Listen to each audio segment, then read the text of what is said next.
While rockets have many important parts, a good engine is critical for a rocket's success.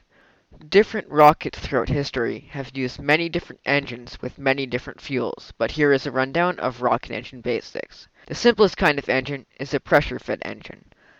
Pressure-fed engines are combustion engines that get fuel into the combustion chamber by pumping an inert gas like helium into the fuel tanks. This increases the pressure of the tank and forces the fuel out. Once the fuel gets into the combustion chamber, it explodes. The explosion makes the gas heat up, causing it to expand. However, it can't expand because it's in an enclosed space, so it just increases its pressure until it shoots out the back, producing thrust. This kind of engine has a simple problem. The thrust it creates is proportional to the pressure in the fuel tanks, which means that it needs heavy-duty fuel tanks that can tolerate high pressures. This increases the mass of the rocket and makes it harder for the rocket to get off the ground. In order to solve this problem, a new kind of rocket engine was produced, the open cycle engine.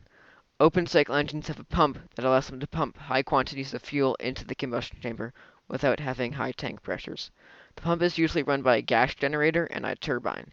In the gas generator, fuel is combusted, then the gas from the combustion rises up and spins the turbines.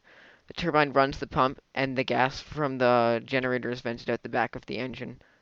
This kind of engine still requires you to keep tank pressures above 1 bar using an inert gas that is higher pressure than the fuel tank and will therefore flow into it. This does not require having high tank pressures. 1 bar is equivalent to the pressure of an atmosphere at sea level. In order for the fuel to leave the tank, the pressure in it must be higher than the ambient air pressure. This is because high pressures will want to move towards lower pressure areas. This kind of engine also has an inherent problem. The fuel used to run the gas generator is not producing thrust and is therefore being wasted. To solve this problem, another kind of new engine was produced, the closed cycle engine. In a closed cycle engine, the extra gas from the gas generator is vented into the combustion chamber, where it is shot out the back to produce thrust. The problem with this is that the combustion chamber is at a very high pressure, so the gas coming into it must be at a higher pressure in order to be vented into the combustion chamber. To deal with this, the gas generator needs to burn hotter because hotter is more efficient. The problem is temperatures that high cause a turbine to overheat and the rocket to melt. The US thought that it was impossible to make a metal alloy capable of withstanding those high temperatures. But the Soviet Union did it.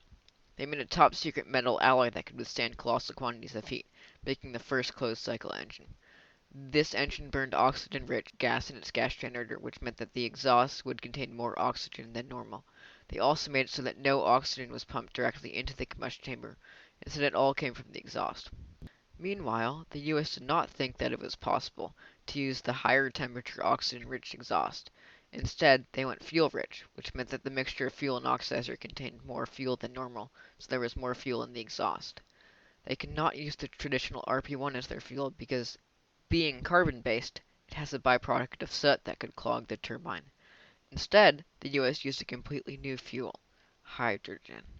Hydrogen-rich exhausts burn less hot than oxygen-rich exhausts and produce no soot, so they were a perfect solution to the fuel problem.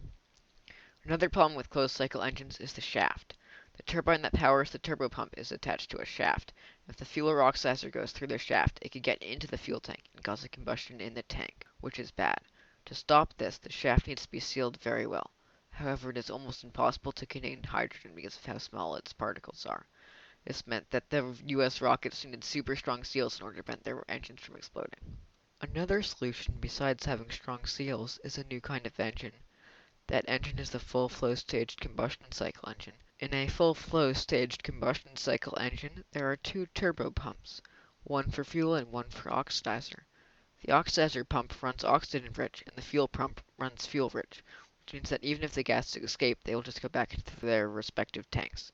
This eliminates the need for a strong seal because seals are not used. The engines last longer and have slightly less mass. The first full flow staged combustion cycle engine to fly was the Raptor engine.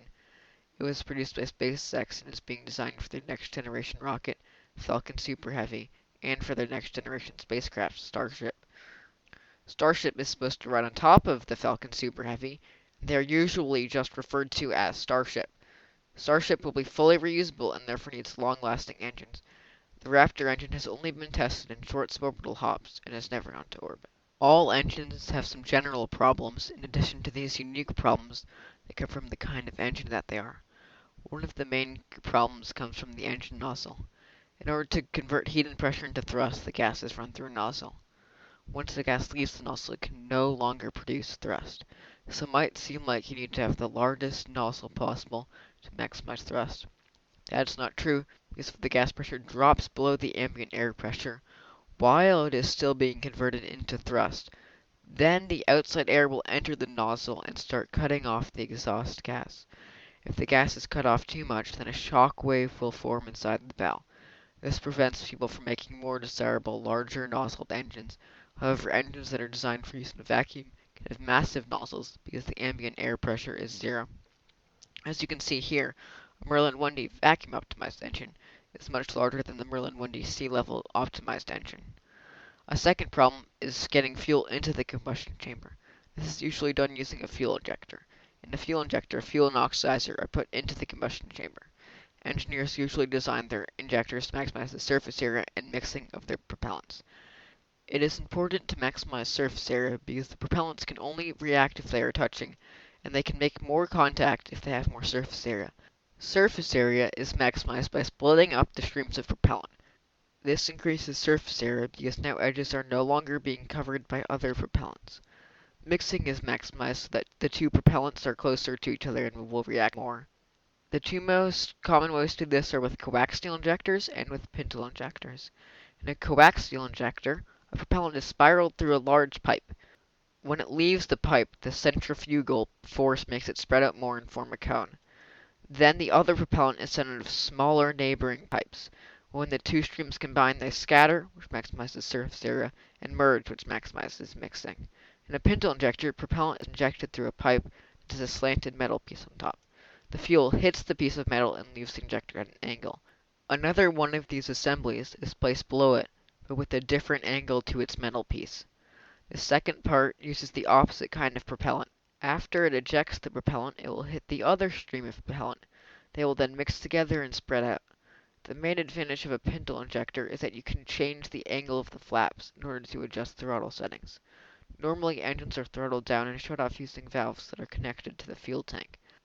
But this means that there will still be fuel in the pipes from before you adjusted the valves, so it won't throttle immediately. With a pintle injector, the amount of fuel that enters the chamber can be changed at the injector and at the fuel tank, so throttle and cutoff times are much faster.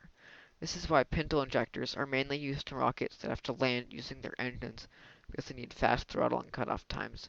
In fact, pintle injectors are used in the Merlin engine because it is the engine that performs the landing burn for SpaceX's Falcon 9 and Falcon Heavy rockets. Another problem that rockets encounter is overheating. The fuel gains a lot of thermal energy when it explodes. This high temperature gas can melt metal, so people use superheat resistant alloys in their engines. However, oftentimes that is not enough, so people run their fuel over their engines in order to cool it. This can be seen on the RS-25 Space Shuttle main engine. It has pipes running along the outside of the engine. These carry fuel around the outside of the engine so that it can cool the engine before it enters the combustion chamber. But this makes the gas of higher pressure, so the pump will have to do more work.